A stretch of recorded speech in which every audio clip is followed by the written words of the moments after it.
O Céu e o Inferno, a Justiça Divina segundo o Espiritismo, por Allan Kardec.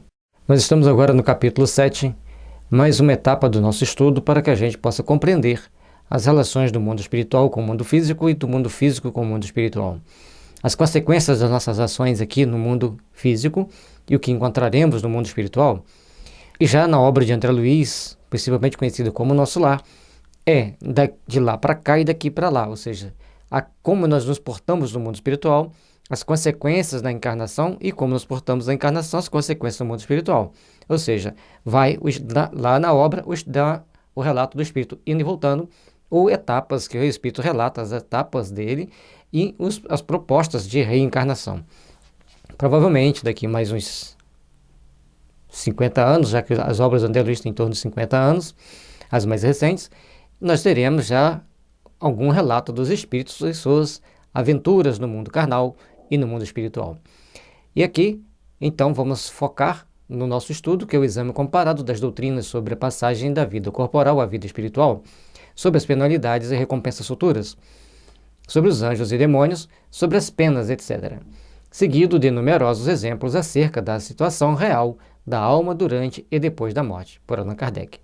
Por mim mesmo juro, disse o Senhor Deus, que não quero a morte do ímpio, senão que ele se converta, que deixe o meu caminho e que viva. Ezequiel 33, 11. Deus, nosso Pai, logicamente que não quer a aniquilação dos seus filhos, quer a conversão dos seus filhos para o bem, para que cada um de nós nos eduquemos e comecemos a trabalhar intimamente para o bem. E muitas das vezes as pessoas se perguntam por que tantos espíritos maus na Terra? Porque a Terra é uma espécie de presídio sideral, onde aqueles melhorzinhos cuidam daqueles piorzinhos e depois as coisas vão se invertendo até que um dia nós comecemos realmente a praticar o Evangelho de Jesus e sermos realmente bons, sermos realmente amigos. Enquanto isso não se dá, nós vamos trabalhando para a edificação do bem ao longo da nossa vida. As obras básicas de Kardec: o Evangelho segundo o Espiritismo, o Livro dos Espíritos, o Céu e o Inferno, o que é o Espiritismo, o Livro dos Médiuns e a Gênese. Então, desses aqui, nós ainda não fizemos o estudo do Livro dos Espíritos e o que é o Espiritismo e a Gênese, ou seja, o que está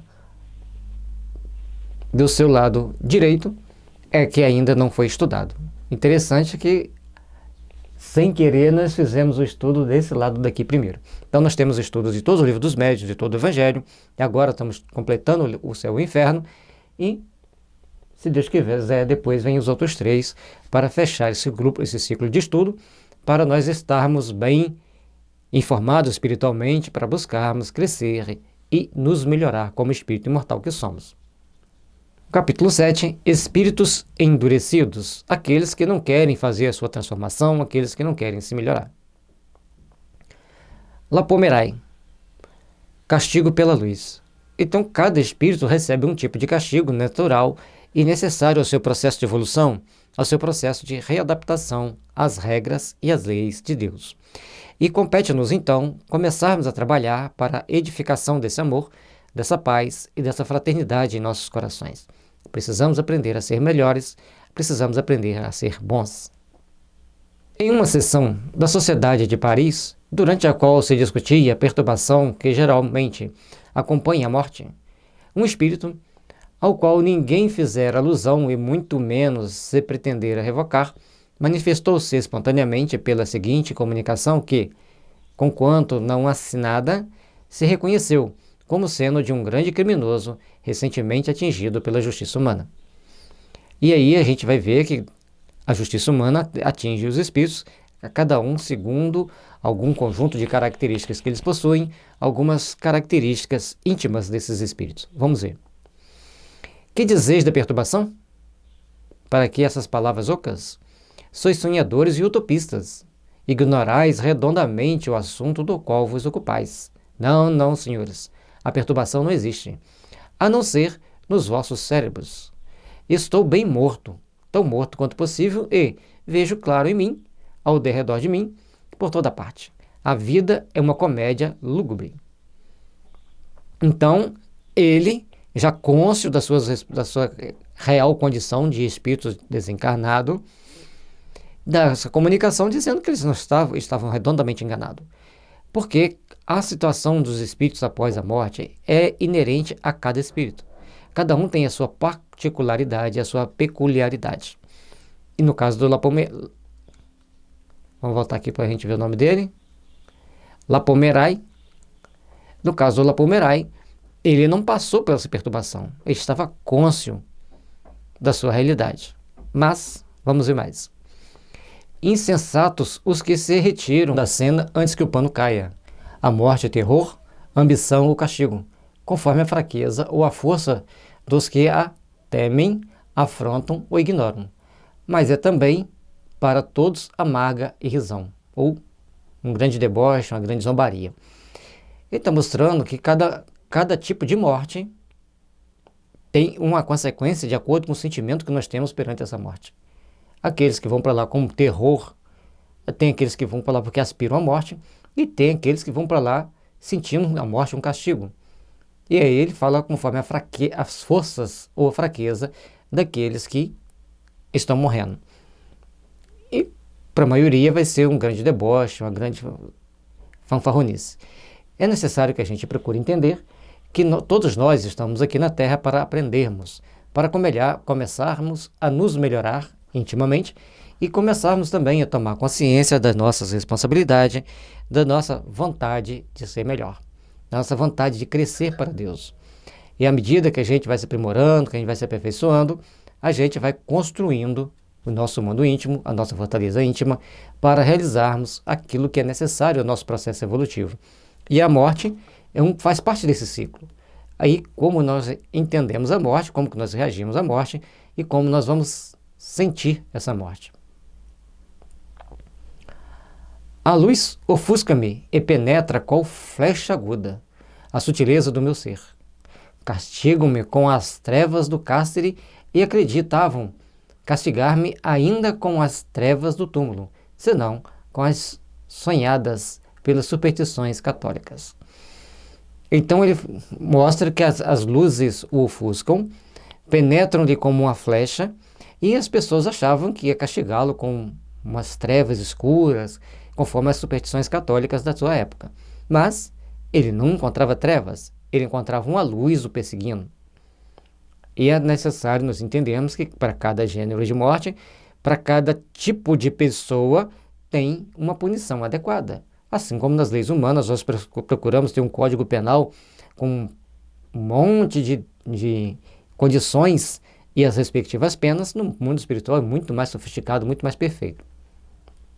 Pois bem, sois vós que padeceis da obscuridade, enquanto que eu, degradado social, me coloco no plano superior. Eu quero ser o que sou, forte pelo pensamento, desdenhando os conselhos que zumbem em meus ouvidos. Vejo claro um crime. É uma palavra. O crime existe em toda parte. Quando executado pelas massas, glorificam-no e, individualizado, consideram-no infâmia, absurdo. Isso, o Bhagavan Shree Rajneesh, conhecido como Osho, ele fala sobre isso. Manda-se um soldado para a guerra. Quanto mais pessoas ele matar, mais ele vai receber honras. Esse soldado reencarna. Ele tem o estigma da morte. Aí se ele mata uma pessoa na sociedade, ele então é considerado um criminoso e encarcerado. Mas ele foi treinado pelas pessoas, ele foi ovacionado porque ele matou em vida anterior. Então, na próxima existência, ele vai achar normal matar e vai querer receber as glórias. Então, a sociedade sempre vai ser responsável pelos seus criminosos. E aí abre-se um leque de observações que nós temos que fazer um outro julgamento. Muitas das vezes, aqueles que nós vemos como criminoso hoje é o reflexo daquilo que nós fizemos dele em outra vida. Então, a responsabilidade é nossa de educá-lo, de reinstruí-lo, de recolocá-lo dentro da sociedade. E aí nós temos que repensar como cuidarmos das nossas crianças, como educar nossas crianças para que elas se tornem pessoas de bem. Que tipo de desenho, de vídeos, de filmes nós vamos deixar essa criança assistir para formar a sua opinião, formar as suas ideias. A responsabilidade é de cada um de nós, porque nós entendemos que a criança, de acordo com aquilo que ela assiste, ouve, ela vai falar, vai sentir, vai fazer ao longo do tempo a menos que tenha um esforço hercúleo por parte do seu protetor de desviá-la dessas intenções, desse treinamento mental que ela passou. São situações delicadas, são situações que exigem de nós responsabilidade naquilo que nos propomos a fazer. Não quero que me deplorem, nada peço. Lutarei por mim mesmo, só contra esta luz odiosa. Aquele que ontem era um homem. Então, ele não quer misericórdia, não quer que o deplorem, não quer que ninguém fale bem dele. Ele só quer se livrar daquela luz que ele chama de odiosa, e ele tem plena consciência que ele morreu, tem plena consciência que ele está no mundo espiritual.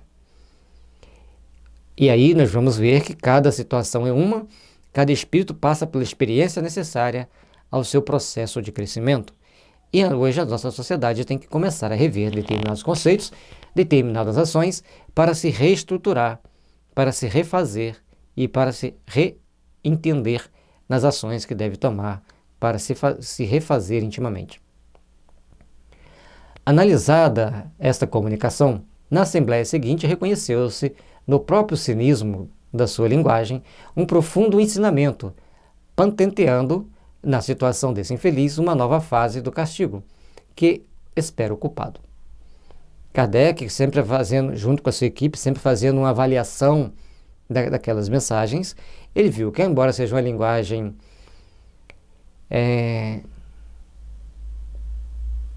cínica, debochada, irreverente, mas ela trazia um ensinamento para nós.